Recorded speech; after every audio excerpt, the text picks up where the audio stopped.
October 22 is a very significant day in the history of our beginnings. Welcome to the Adventist History Podcast. We are returning to the color line, Part 9. Now, the last time we talked about the color line, we talked about the strikes at Oakwood College and the foundation of regional conferences under the leadership of Black Adventists in 1944 and how all of that came about. Now, that episode was a couple of years ago by now because time is absolutely flying in life.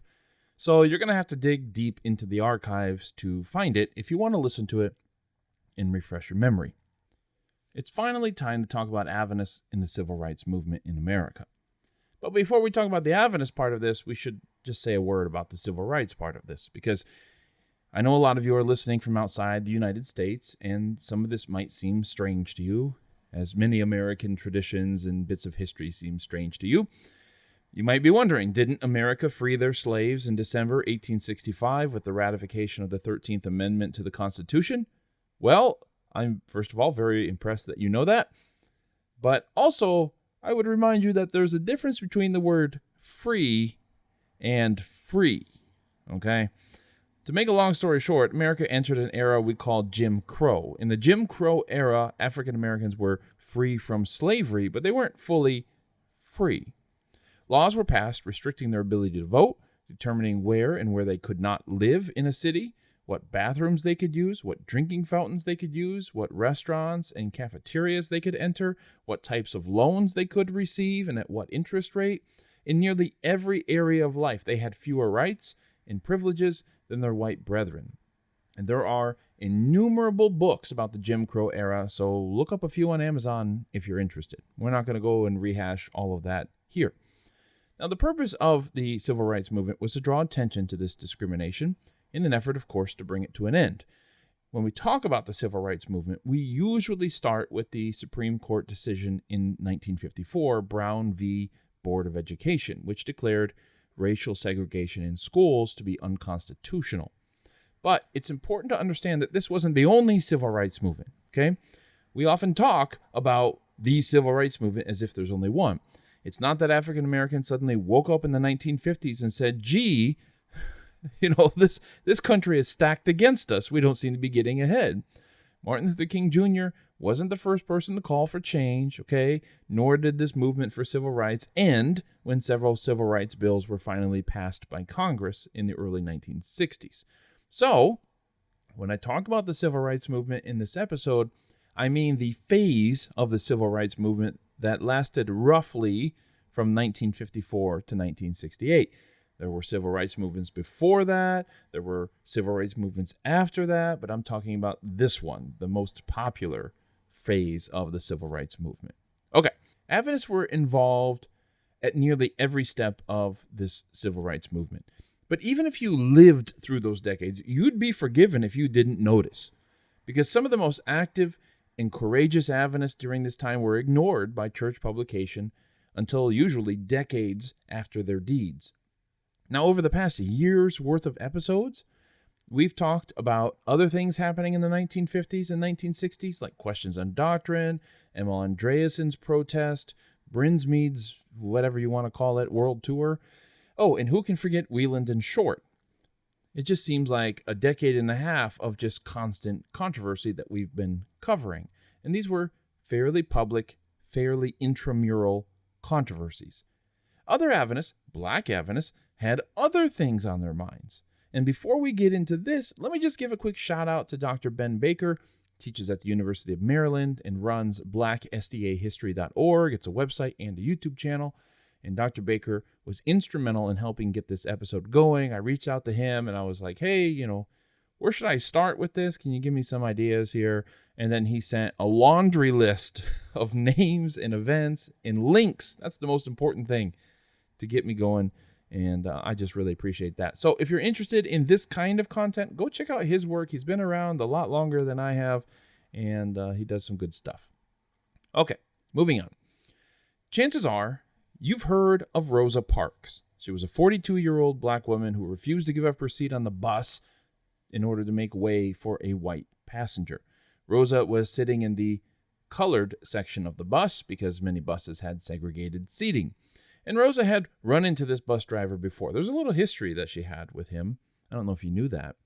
A couple years earlier, she boarded the front of the bus, which is where you had to board. You would pay your fare, and then if you were black, you would have to get off the front of the bus, walk outside to the rear entrance to the bus, and then get on there. Why?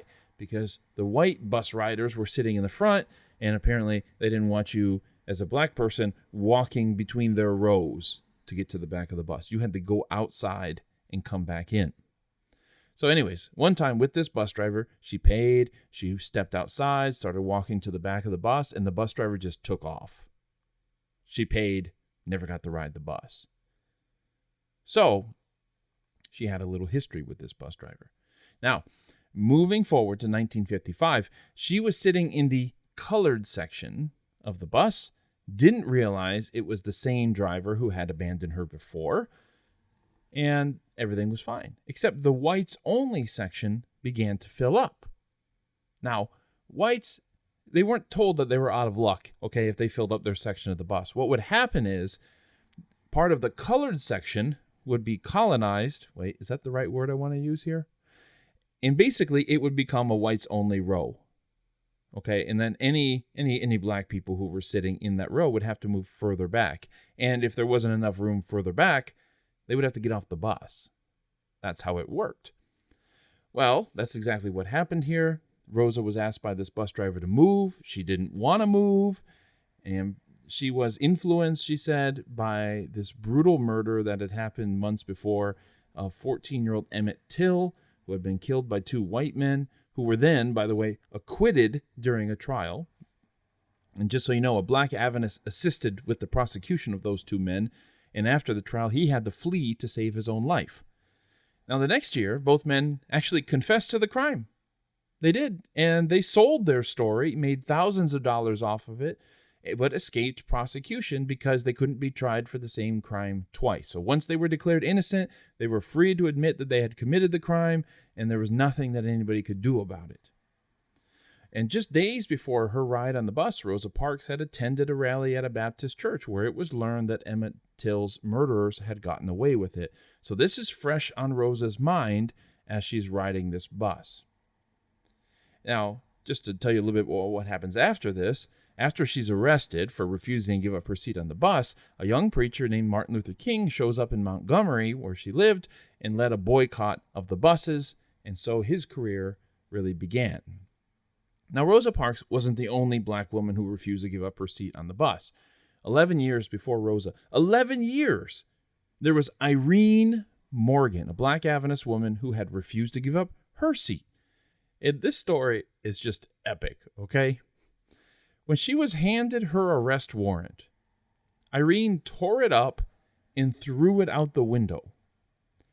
This, of course, infuriates the officer. By the way, she told the officer, like, how can this arrest warrant be for me? You don't even know my name. Like, he just boards the bus and hands it to her. There was not really much of an investigation or whatever. Like, she's guilty. Here you go. So she tears it up. She throws it off. She throws it out the window. This officer is upset and lays hands on her to physically remove her from her seat. This is what she said, quote, "When he put his hands on me, I kicked him where men should not be kicked," end quote. You don't mess with Irene Morgan, okay? Because then the deputy, that officer is down for the count, right? He's out of action. Then the deputy comes on board, and this is what she said next, quote, "I started to bite him, but he looked dirty, so I couldn't bite him," end quote. Dang, girl. Even Dracula's like, you're trying to bite people in broad daylight? Man, that's too much even for me. But Irene had just suffered a miscarriage. She had just been in Virginia to spend time with family. Now she was just returning home to see her husband and to get medical clearance so she could go back to the factory building bombers for America in World War II. It's safe to say she wasn't in the mood to be told where she could and could not sit. Well, it took 3 cops to get Irene Morgan off that bus. She pleaded guilty to resisting arrest and paid her fine because, yes, she did resist arrest. But she said she was innocent of violating the state of Virginia's segregation laws because she was on an interstate bus and her lawyers She was represented, by the way, in part by Thurgood Marshall before the Supreme Court. But her lawyers argued that since it was an interstate bus, the Interstate Commerce Clause is what takes effect, and therefore only Congress can pass laws to govern that. Anyways, I'm not a lawyer, but you get the idea, okay? In any case, the decision was made by the Supreme Court that her lawyers' arguments were, in fact, correct. But it had little immediate effect because it was a decision, after all, about interstate commerce rules, not race. But while the case was pending, the Freedom Riders took to the buses the next summer, singing, "On June the 3rd, the High Court said, when you ride interstate, Jim Crow is dead. Get on the bus, sit any place, 'cause Irene Morgan won her case. You don't have to ride Jim Crow." How cool is that? Now, one of the things you have to understand is how the Second World War affected African Americans. Many of us in the West talk about the Second World War like it was the closest thing to a just war that has existed in modern times, okay? A lot of controversy about Vietnam, even Korea, of course, Gulf Wars and other wars that have happened around the world. But it's World War II we look at like this is the clearest good and evil thing that ever existed, okay, in many people's minds. It wasn't, by the way, okay? There's a lot of complicating factors in there, but that's just generally how it's seen. Hitler, Mussolini, and Tojo are the bad guys. But for Black America, it wasn't so simple. Some felt trapped. After all, it's not like the liberal democracies of the West had been especially good to them. Is this even our fight, many wondered? To fight for a country that doesn't seem to want us or value us?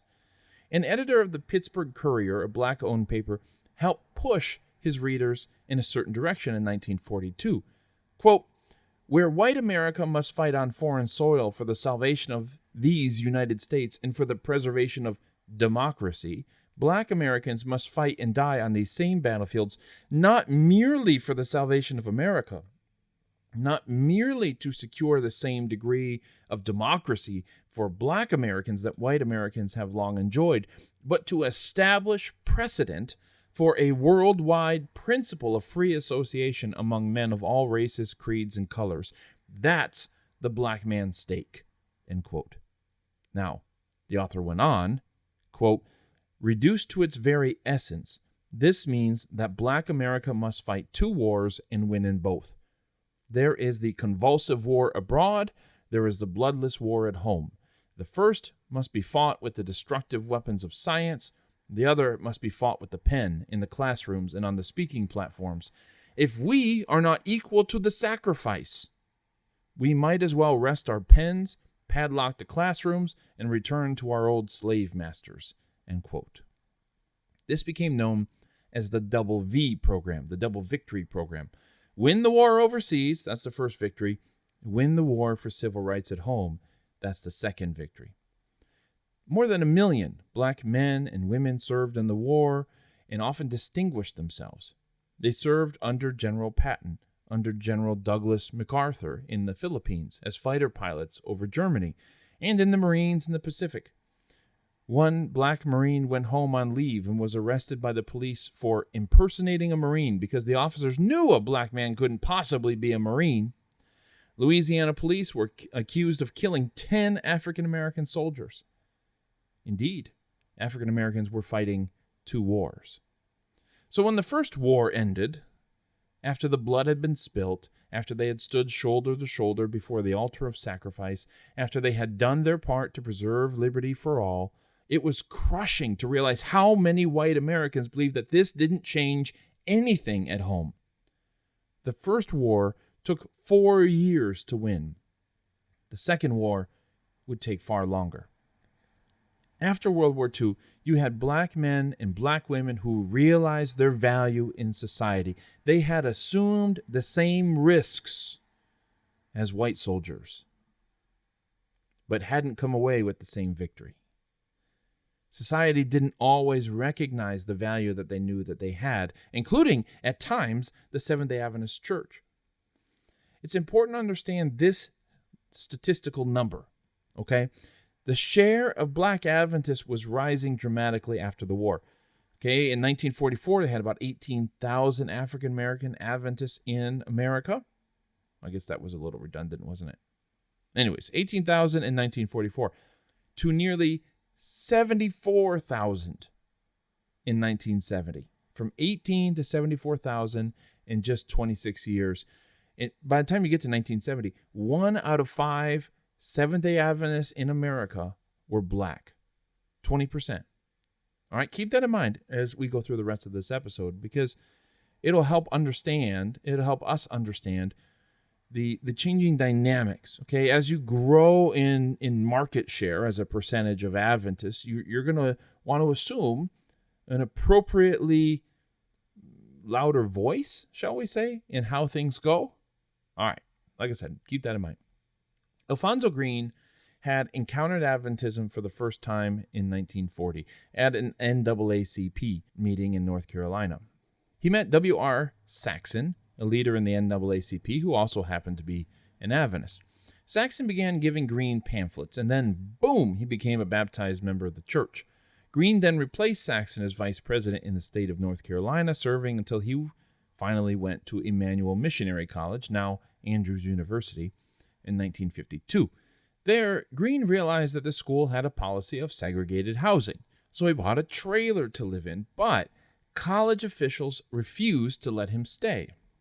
A member of the community offered to let Green and 2 other black families park their trailers on his land, and while this technically violated state law, you weren't allowed to have more than 2 trailers on your property unless you registered as a trailer park community, okay? Like, who was going to notice, though? It's not like state officials are prowling around Little Berrien Springs, Michigan, right? The chances are they wouldn't find out. Well, they didn't need to prowl Berrien Springs, Michigan, because, again, college leaders called the state to complain.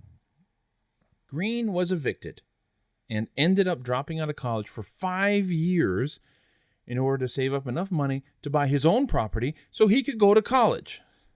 And after Green graduated, 9 years after he enrolled, he moved to Huntsville, Alabama, where 2 women from Oakwood College visited the Huntsville Central Church, which was a predominantly white congregation.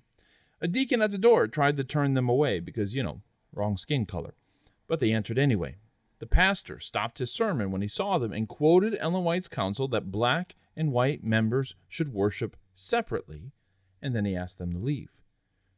Well, they were embarrassed, right? They went back to Oakwood, and of course word got out, and Alfonso Green, our new graduate from Emmanuel Missionary College or Andrews University, wasn't going to have it. He took some other Oakwood students, and they entered the church the next week, and the deacons kicked them out. And then the week following, Green returned with more students, so the church's leadership decided to close the church, because if we're not open and worshiping the Lord, then you can't come. Well, then Green contacted a local TV station to let them know what was happening. The president of Oakwood, put in a very difficult spot, met with faculty and students, urged them to not go back to the Central Church. Green said, well, I'm not a student here. I'm going anyway. And so the president said, well, please don't take students. Green said, okay, I'm not going to encourage any students to come. But you know what?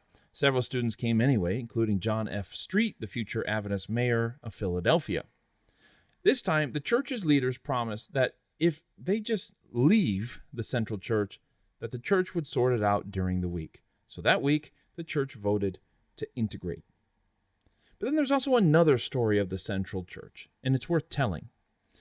The church had invited a group from Oakwood at one time to come present some things on Sabbath.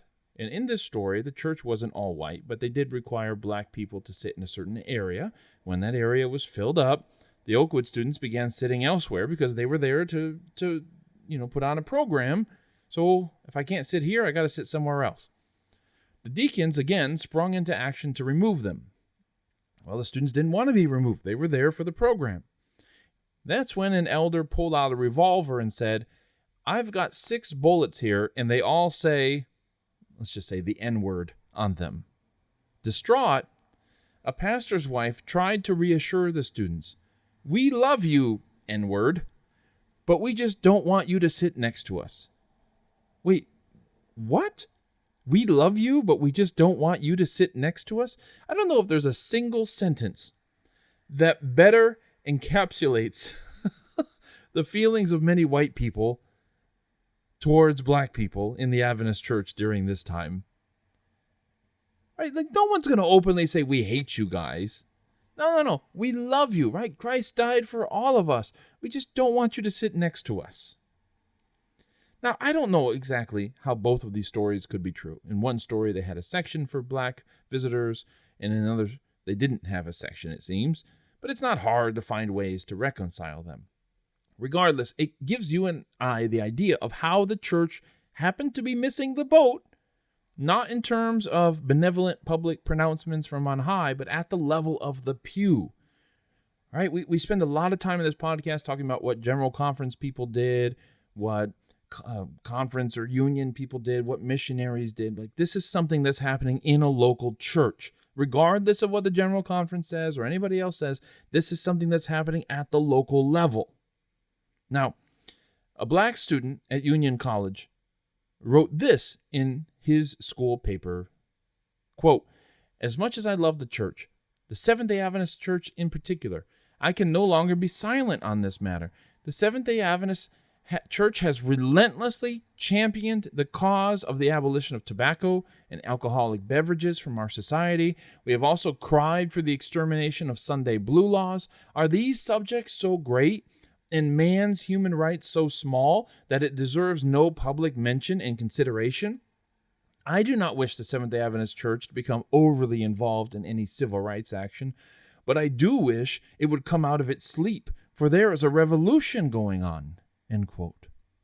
And yet this letter, simple, passionate as it is, couldn't go unanswered, because one of the editors of that school paper, who would later, by the way, become a very prominent pastor, and I'm not going to name him because I think he's still alive, but he responded to this letter to the editor with his own letter to the editor. Okay, he was one of the editors, and when this letter came in from this black student, he read it and said, I'm going to respond to this letter in the same issue of this paper. Okay, so you read the first one by the black student, then this white student had his reply following. And basically in his reply, this editor made it clear that the Adventist Church had a quote-unquote Negro vice president. Okay, this was in the 1960s. What's more, he said he knew of a colored church which chose not to integrate, a church where white ministers freely visit and everyone gets along splendidly, making, quote, the colored brethren feel that their separate yet equal rights are superior to civil and united rights, end quote. Now, the editor went on, such relationships between black and white Adventists, quote, do far more good than 100 lectures, pamphlets, or rallies for a just civil rights cause, end quote. Man, you can still hear people saying stuff like this today, guys. We don't want segregation. They want segregation, and that's fine because it works out better that way. So why agitate? Why insist on your rights? Why cause trouble? Dude, America is a country that fought 2 wars with Great Britain precisely to gain political independence and civil rights. In the case of the Second War, they just didn't like the fact that Britain was pressing American sailors, forcing them basically to work as slaves on British warships. Give me liberty or give me death. No, not for you. It just baffles the mind how a country that claims as its origin story as resisting tyranny in defense of liberty could then write, you know what, why are you agitating for your own rights? Whew. Well, as I said earlier, Brown versus Board of Education is considered the catalyst for the modern civil rights movement. But ruling that public schools needed to be integrated was not the same as actually integrating them. Some southern states made a show out of ignoring the Supreme Court rulings. George Wallace, governor of Alabama, made the most infamous stand. Where did one begin with Wallace? Wallace chose to be inaugurated into office as governor on the very spot where Jefferson Davis had accepted the presidency of the Confederate States in the Civil War 102 years earlier. He then tried to stop the integration of the University of Alabama. He whined that President Kennedy was handing the country over to Martin Luther King, whom he considered to be a communist. Wallace warned that integration would harm the white race by creating mongrels. That's what he called it. Wallace was governor when the marchers in Selma began to cross the Edmund Pettus Bridge after police had shot a black man. And Wallace's law enforcement troops were waiting for them, some with Confederate flags. Some of them had whips and clubs wrapped with barbed wire, and they began beating the crowd. Where were they trying to march?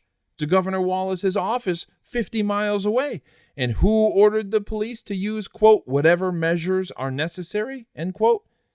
Governor Wallace. Wallace was the poster boy of racism. Hated, despised, but also loved. George Wallace spoke for a lot of white people who believed that there was no satisfying civil rights leaders and who also feared that the federal government intervening in local politics was unconstitutional and would lead to tyranny, right? So what do I mean by the federal government intervening in local politics? I mean, if we're talking about integrating school, well, if the federal government says you guys need to integrate, what are they doing? Some people in Washington or only some people in this rural town here in Alabama, what they need to do. And then if they don't do it, what's the federal government going to do? They're going to send some troops and force it. And that idea of being forced, I mean, this taps into something deep in the South, doesn't it? The idea of northern troops, so to speak, being sent to the South to force the South to do something they don't want to do. Well, that taps into some century-long feelings right there. But what makes Wallace's attempt to halt the integration of the University of Alabama so strange is that it came so late. Alabama was the last of the big state-run universities to integrate in the South. The tide was turning. And yet, he persisted. 6 years earlier, it was another story. In 1957, 9 kids were selected as the first black students to attend Little Rock Central High School in Arkansas. One of them, Terrence Roberts, was an Adventist who would go on to be the director of psychological services at St. Helena Hospital. When Terrence and the other kids showed up at school, the governor directed the National Guard to prevent these kids from going inside. A court overturned that order and told the kids, go to school. But the next day, a mob, including members of the National Guard, again prevented Terrence and the others from going to school. Well, over 2 weeks passed before the police were able to slip the kids into the school through a side door. But when people found out that they were inside, the school feared for the kids' safety and sent them home after just 3 hours of school. Get this, Dwight D. Eisenhower, hero of the Second World War, President of the United States, had to send the famous 101st Airborne Division to escort these kids to class. This was a division that had dropped behind enemy lines in France during the D-Day invasion, the night before. And now they have to escort kids to school. Whew. Now, the Army could protect the kids on the outside. They couldn't protect the kids from the bullying on the inside. And after 1 year of integration, the school closed the next year, forcing Terrence Roberts and his family to move to California. And he would eventually leave the Seventh-day Adventist Church as well. Adventist schools were slower to integrate. What is now Southern Adventist University didn't receive their first black students until 1968, 5 years after the University of Alabama. And it wasn't because the leaders at Southern were oblivious. Months after the University of Alabama became the last state college to integrate, editor-in-chief of the school newspaper, The Southern Accent, wrote, quote, for a considerable time now, there has been talk about SMC, that's Southern Missionary College, integrating. According to several administrators of the college, pressure is gradually being applied within the church itself and indirectly by the federal government, end quote. Now, the editor claimed that he was not necessarily for or against integration, that's how he put it, but decidedly against the power of the federal government to compel integration. Does that line of argumentation sound familiar? Has somebody been saying something like that? Yeah, George Wallace. He complained that if the Civil Rights Bill passed, it would allow the government to withhold loans and other funds from any college it deemed to be discriminating on the basis of race.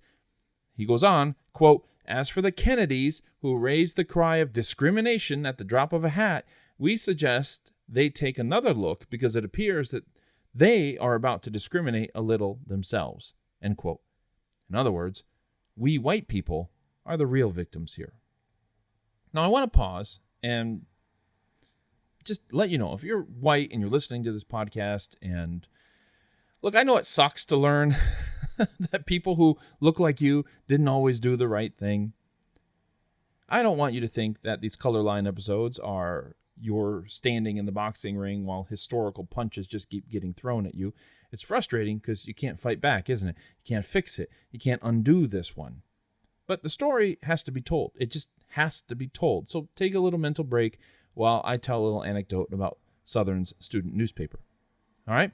I went to Southern Adventist University some years ago, and one of the first things I did as a freshman was to start my own school newspaper, which I called The Northern Accent.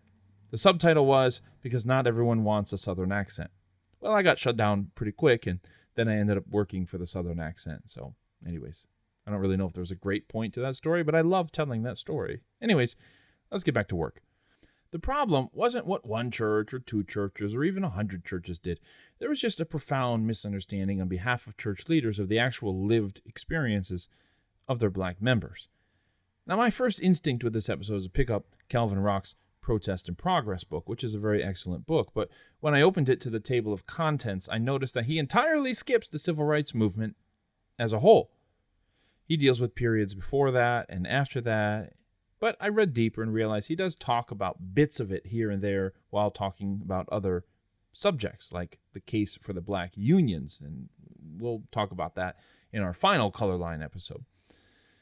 But anyways, he shares this story about how Alabama Governor George Wallace was enlisted to read the Bible for a Voice of Prophecy event. Calvin Rock writes, quote, "There could not have been a more racially tainted personality imaginable," end quote. Now, HMS Richards was the famous director of the Voice of Prophecy ministry, and he had a thing where he invited prominent Americans to read a portion of the Bible, which they then played for 87 consecutive hours, beginning with midnight on New Year's Eve. It was basically like listen to famous Americans read the Bible kind of thing. So it's not like Wallace was the special guest. He was one of many, and he was a prominent American as a former governor. But the fact that HMS Richards invited him suggests that he wasn't too bothered by what George Wallace believed about race. And yeah, I agree with Calvin Rock. George Wallace wasn't just a racist. He stoked racial fears as a part of his politics, basically saying, you should be afraid, vote for me, and I'll protect you, right? I represent your fears. I've got your back. Well, on New Year's Eve, Rock sent a telegram to the General Conference president, Robert Pearson, asking him to intervene. I don't know how he could have because, well, New Year's Eve is the day when these Bible recordings were going to start playing. But anyways, he sent it to him, and then he sent a telegram also to HMS Richards. Rock wrote, quote, "We are happy that the governor likes to read the Bible, but we feel it ironic and discouraging that one who literally stood in the way of black children seeking an education in Alabama should read Psalm 1 in public under the banner of Adventism." End quote. It's unclear to me why HMS Richards chose Governor Wallace. I would love to learn about that someday. But what is clear is that black and white Adventists came to have two different ways of looking at the world. More on that in a bit. Now, my alma mater, Southern, was, as its name might suggest, at the forefront of this struggle. It wasn't the only school wrestling with this, okay? But, hey, it's in the South, where a lot of this controversy was especially tense. And it's a pretty good microcosm of what Jim Crow did, because Southern, once upon a time, Graysville Academy, once had a black student, a famous one, the biracial missionary and nurse Anna Knight. Anna Knight attended Southern for one whole day. You see, a delegation of non-Adventists showed up at school to ask the principal whether the rumors were true that he had a black student. They actually used the N-word. I'm not going to use that word.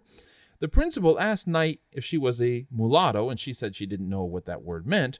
Well, he said, quote, "Since the people are so angry about you, you'd better wait until I find out who you are, end quote. Anna never went back to class. She stayed at the school that semester, working and learning from those who worked there, but she never attended class. So when she returned home, people couldn't tell that she never attended class because she had been talking with the people who, she learned a lot from talking to them. Now, it wasn't all bad. She did praise the church members there in Collegedale for being welcoming, but she didn't feel welcome. She never returned to that school. According to Philip Warfield, she was the last black student until the 1960s. Now, I say this is a microcosm of Jim Crow because it's not like black students were never able to attend schools until this modern civil rights movement. On the contrary, some of them were beginning to attend school and beginning to exercise their civil freedoms until these Jim Crow laws started reversing this progress. It's the same thing we see with women in the church. We had women conference presidents, female directors and pastors, and so on, until suddenly we just didn't. And in some ways, the Adventist Church still hasn't regained the progress in these areas it once had. Now, there's a story of the famous black evangelist E.E. Cleveland when he was an evangelist for the Southern Union in the early 1950s. During a meeting at Southern, the Union president announced that it was time to eat, so Cleveland went and stood in line at the cafeteria. The few other black people there did not follow him, and things got a little tense. A staring contest between Cleveland and the Union president ensued. This is how Warfield describes it. "Fine," the president spat. Quote, "I guess the rest of you can eat in the dining hall. Get in line," end quote. That stings. But consider it from this angle. E.E. Cleveland was soon to be, if he wasn't already, a made man. He was known. He was accused of poaching members from other churches at an evangelistic series in 1954.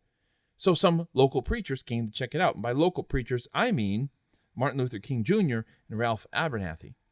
Now, King wasn't impressed. Quote, "I was informed that a black Billy Graham was preaching the gospel, but all I heard was the law, and the law," end quote. Cleveland, not one to to miss an opportunity, shot back, quote, "You must have arrived late because all I preached was the Lord, and the Lord," end quote. I know that this event and King's fame were yet still in the future, but when you sit and you think about it, were his gifts not evident? Are you going to show visible disgust that this man dared to eat in a dining room at Southern? Oh, and Rosa Parks, by the way, also attended those tent meetings of E.E. Cleveland's. And this is what made it so difficult, because many of these black Adventists, starting with Louis Sheaf back in the day, were somebodies. They were somebodies everywhere except their own denomination. Now, Southern's Student Association Talent Program, 1960, featured students in blackface. 1962, the gymnastics team used a Confederate flag, which the Army of Northern Virginia had made famous during the Civil War. That's the flag you think of when you think of the Confederate flag, even though there were many. This was a problem. In 1961, Frank Hale created the Laymen's Leadership Conference, LLC, to form a coalition, kind of like Martin Luther King's Southern Christian Leadership Conference, that would push to end segregation in the church. He sent out a letter. Quote, "We hate to admit that the evidence supports the fact that Negro Seventh-day Adventists serve a subordinate role in the life and program of the denomination. Too long we have equivocated. Too long we have excused," end quote. The LLC asked to meet with GC leaders before the 1962 General Conference session. Those leaders apparently refused. So the LLC members protested the General Conference session. Now that got the media's attention. The 1962 General Conference session did elect Frank Peterson, a black Adventist, to be a new GC vice president. That's the one who was referred to in a previous quote by that student at Union, that editor. But church leaders said that Frank Hale's 1,000-person protest had nothing to do with it, right? We weren't influenced by the protest. We were just keeping our eyes on who would be the best person for the job, right? Inside the meetings, GC President Reuben Figueroa brushed off the protest and promised, quote, "This church believes in the integration of all peoples regardless of race, and this has been its stand through the years," end quote. Really? Is that what we call this? Is that what E. Cleveland experienced in the early 1950s? Now, it is true that the General Conference announced in 1961 that their schools should prepare for integration. The words were there, okay? The words were there. They were in place. But boy, was there no hurry. Hale's protest at the 1962 GC session was sparked in part, I would say, what helped make it really popular, what got the media's attention, because of the refusal of Mount Vernon Academy in Ohio to admit a 13-year-old black Adventist student. Now, Mount Vernon defended itself, it should be known, by saying that since it was funded by the Ohio Conference, and because this, it wasn't a regional conference, it was a state conference. The regional conference is the one to which this black Adventist family belonged to. It weren't in the same conference, even though they lived in the same state. Okay? Because Mount Vernon was a constituent institution of the Ohio Conference, that it allowed members of its own conference to obtain enrollment before considering students from other conferences. Frank Peterson, newly elected GC vice president that we mentioned, said that the General Conference has no authority to force Adventist schools to take particular students, and that the separate regional and state conferences exist because black Adventists wanted them to exist. That's what he told the media, okay? But the black Ohio family behind this thought there was more to it, because Mount Vernon's registrar invited the family to look at Pine Forge Academy in Pennsylvania, which is a black Adventist school. And if this wasn't about race, then why not recommend other predominantly white schools? Why only recommend that one? And the family said that they encountered a similar problem with their extended family who had kids, and they wanted to send their kids to a junior academy in Detroit that was predominantly white, and that school had claimed that they couldn't accept black students because it would be unfair to a nearby black school. Well, the new principal of this junior academy said that they didn't have a policy of segregation, but things just worked better when there was a white school and a black school. Well, the Ohio student's father said, quote, "Our fathers had to take this, but I don't want to take it," end quote. The papers carried the Mount Vernon story. President Figueroa had to respond to it at the GC session. It was frustrating. He didn't like that black Adventists seemed to run to the press to lay charges of racism or discrimination. And yet, to the family in Ohio, what ought you to do? They appealed to the Ohio Conference. They had asked for a meeting with the General Conference, all without success. And it seemed frustrating to them because Mount Vernon's, as they elaborated in their defense, they would say, we only have room for 300 students, and there's enough kids in Ohio to fill the school without taking in kids. So, this is kind of the challenge, right? Because that reasoning seems plausible, doesn't it? I mean, if that's true, I can imagine they had more than 300 Adventist kids in Ohio who wanted to attend there, and they only had room for 300. That very well might be plausible. But it might not. It could be an excuse. And you just don't know, do you? You just don't know for sure whether individuals and institutions who don't want to admit black students or black employees or whatever, you just don't know because if you're part of the hierarchy, if you're part of the institution, there's always a reason that you can give for why you don't want to admit a black student or whatever. You know that, right? There's always a reason, maybe even a good reason. But you just never know if this is really just about the reason or whether there's something underneath it. Like the reason is just a fig leaf. You just never know for sure. You have to try to read in between the lines. Well, it seems the only way to get a meeting with the GC these days is to start teaching heresy.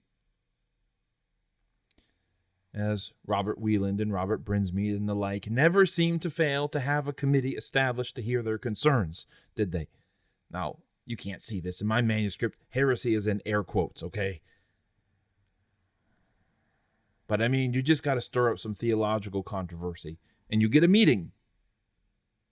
Otherwise, you're out of luck. Frank Hale had used this Mount Vernon situation to keep the media pressure on the GC. Figueroa wasn't happy with this strategy. You just didn't embarrass your church like this. You just didn't embarrass your church like this. I think that's generally the response from church leaders. It was frustrating for them. Like, why do you guys have to be like this? But I'm sure the response to that might have been, how else do you get things done? 1964, Southern Union had a new president, Leroy Leisky. I don't know if that's how you pronounce his name. Anyways, Leisky had declared, quote, "I intend to integrate everything in this conference," end quote. Samuel London tells us that from the moment he announced that, people began plotting for his removal. London writes, quote, "After a mere 13 months on the job, the Southern Union Conference removed Leisky from the presidency," end quote. But Leisky had moved things. It didn't take long, did it? 2 regional conference presidents now sat on Southern's board. The order for integrating the campus had been given, and he pushed for the hiring of non-white faculty. And in 1965, Southern's board voted to accept any student regardless of race or color. For people who say, well, these things take time. You got to move slowly. Leisky didn't. I think that brother knew he didn't have a whole lot of time to act. And he moves quick. Now, it should be known that groups like the KKK made things difficult. It wasn't, Adventism did not exist in a bubble, as much as some of us may prefer it that way. Didn't live in a bubble. There were social considerations here at work, weren't there? The KKK in the Chattanooga area made it difficult because, as with Anna Knight, why did she only get one day at school? In part because local residents were Sunday keepers. They were not Adventists. They saw or heard a rumor that there was a black person on campus, and Anna was fair-skinned, so she passed for white. But anyways, they heard that there was a black person on campus, and they put the pressure on the school's principal. Now, 1960s, it wasn't any easier. The KKK would still occasionally burn crosses in the area, and not just because of racial problems, okay? In one account, there was a white guy who was constantly drunk and lived off campus in Appleton. I don't think he was Adventist, but he lived in Appleton, Tennessee, and the KKK burned a cross in his front yard and just stood there in their white hoods staring at his house. They didn't have to say anything. They were telling him, sober up or else.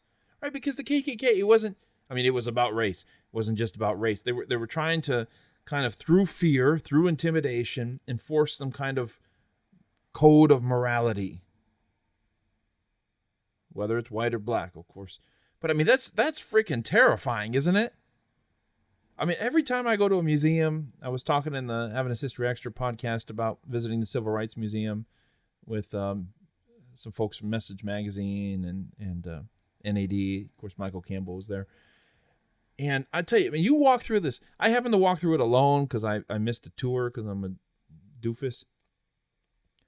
And you round the corner, and there, like in other museums, you see a fully clothed KKK uniform. It's terrifying. All right, I'm a white dude. It's terrifying. It really is. I don't know why, but it just is. And you just see that model, that mannequin or whatever, just standing there in a display case. It's like, that's not good news, is it? It's not good news. So they put some pressure. They don't always have to be explicit about it. But knowing that they were there, knowing that they were watching, is this trouble you want right now? You have to ask yourself that if you're an administrator at Southern. Now, I want to make it very clear. I'm not here to pick on my alma mater. Other Adventist institutions wrestled with the same things, whether it's Southern or whether it's the General Conference building itself. Okay? It's just, with Southern, it just happened to be the church's only major college in the South, where the environment made it especially difficult. The 1960s were a conflicted time, and church leaders, their initial instinct was caution. It's kind of like they were saying, we don't know where the civil rights movement is leading. Let's wait and see. And we know some of our good, solid members are against it, especially in the South, so let's go slow. change takes time. And President Figueroa, basically, he actually publicly called for a middle-of-the-road approach to social issues for Adventists. And he said, Ellen White tells us to, quote, avoid any suggestion of extremism, end quote. Now, Charles Bradford, another prominent black Adventist who would go on to be the first black president of the North American Division, he wrote to Figueroa, quote, how can we be silent on the matter and present it as an option or non-essential when great segments of our church membership do not understand that the frown of God is upon all who do not recognize and appreciate the dignity and intrinsic worth of every man. We must teach all our people, white and black, that they cannot pray to our Father when wounding Christ in the person of his saints. End quote. Of course, the highlight of the civil rights movement was Martin Luther King's famous March on Washington, 1963. 250,000 people joined King through the streets of D.C. Adventists, white and black, joined the crowd. Many did so fearing retaliation from church leaders, and so didn't always publicize that they were there. Not a lot of people taking selfies on Instagram, okay? But sometimes it was hard to hide, the case of Yolanda Clark, because she stood a few feet away from Dr. King as he delivered his historic speech at the Lincoln Memorial. Now, Clark was to be in the choir, but just before the choir sang, she was told they needed her on the organ. And Ben Baker wrote an article in 2015 for the Adventist Review, which highlighted 3 Adventists who were standing on the dais that day: Clark and another organist and singer, Dickie Mitchell from Oakwood, who performed with Mahalia Jackson. So cool. Then there's also Gordon Barnes, a minister as well. Now, Clark watched Dr. King's speech with tears in her eyes, and after it was over, she recalled, quote, I felt that God was using everybody that was at that march to speak for all of those people who couldn't speak for themselves, end quote. Of course, not everybody agreed with that sentiment. After the march, Adventist editor Raymond Cottrell pushed back against the idea that the church should seek social change. The problem, as Cottrell saw it, was that, quote, every public issue has moral overtones, end quote. So it seems that when the church speaks out on one issue, they're going to have to take a position on every issue. And the tangling of church and state, therefore, seems inevitable. Cottrell made the point even finer by citing the example of Jesus. Quote, when requested upon one occasion to use his influence to force a decision involving social justice, he replied, man, who made me a judge or a divider over you? End quote. Is that the Adventist policy of the day?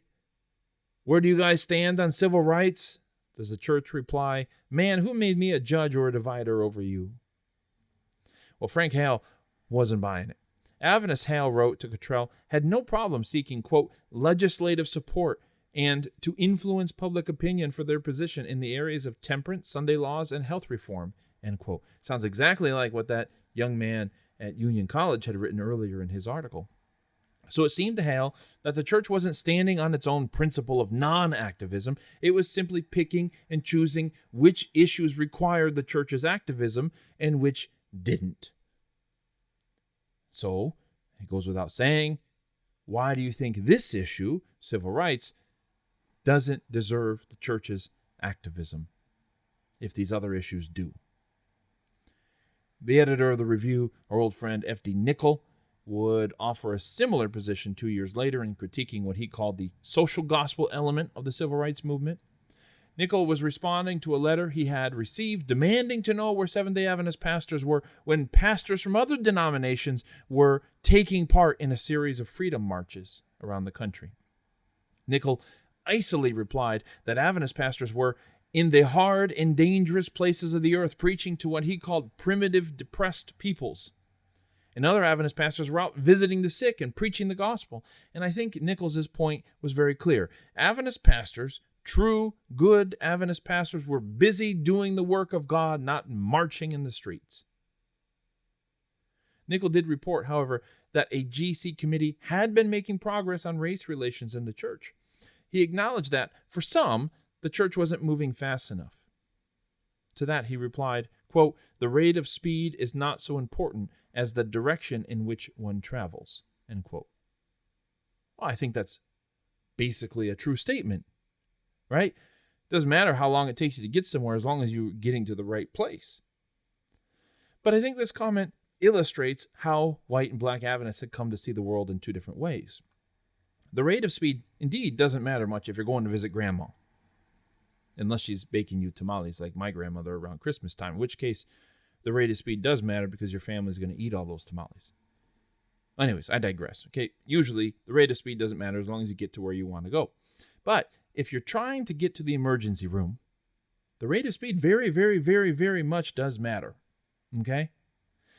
White Adventist leaders, okay, I'm painting with a very broad brush here, just didn't see the urgency. This wasn't a trip to a national park. This was a ride to a hospital. These leaders failed to notice that there had been decades of asking nicely for change, and it hadn't gotten anyone anywhere. These leaders failed to empathize with their black members, and Nichols' attitude was paternalistic. He was just saying, hey, calm down. Trust your leaders to do the right thing. It may take us a while, but we can't rush these things. When Dr. Martin Luther King Jr. was assassinated April 4th, 1968, review editor Ken Wood wrote the editorial response. Wood explained that someone had asked him to, quote, express sympathy to our Negro friends on their terrible loss, end quote. Wood wrote that he was startled by the thought. Quote, it had not occurred to us that their loss was any greater than our loss, end quote. Wood said that Martin Luther King, quote, belonged to all the people, regardless of race. His death was a loss to all mankind, end quote. And yet Wood acknowledged that, quote, the shame of the deed rests on the white race, end quote. Now, Wood tried to make this into a sermon about the value of all people everywhere, not just famous ones like MLK. And okay, point well taken. And it's clear that he appreciated King, but it's also clear that he didn't fully understand what King meant to African Americans. To the suggestion that King's death might have mattered more to African Americans, Wood essentially responded, all deaths matter. Wait, that kind of sounds familiar. Anyways, when you trace the story of the color line, you see that the voluntary segregation that began as a matter of expediency in the 1890s until, as Ellen White said, the Lord shows us a better way, that voluntary segregation, that expedient situation had become an involuntary segregation where church leaders no longer understood the hopes and aspirations of 1/5 of their members. And if I may put it bluntly, my friends, the Lord didn't show us a better way.